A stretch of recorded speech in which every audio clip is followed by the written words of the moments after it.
Natawa ako eh.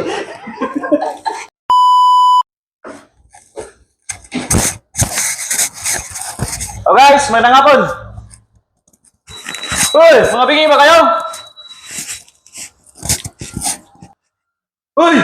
Dapat pagsabi ko magandang hapon, dapat bumabati sa akin? Ay sir, may target kasi, may target. Ah, may target. Ah, unahin mo pa yan. Pag dito ako, fishing boat, niloloko lang ako eh. Wait sir eh. Stress naman kayo agad eh. Hey! Tignan mo mga kape.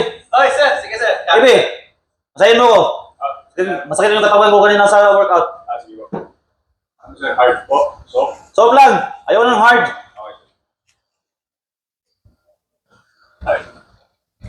Ang layo ng fishing boat, tapos nararanta kayo? Saan ng mga bata na to?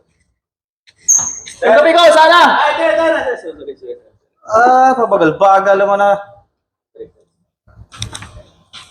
Okay na yan, balik ka dun. Sir, Ano? Ano ang balita dyan? Nakatawid na sir, nakatawid na. Okay. Ano ka? Ay, sir. Ah, kape sir. Gusto mo kape sir? Okay, sige. Kala ko kung ano ang iniyayaw-yaw mo rito, kala ko may alarma. Bunganga mo pala yun.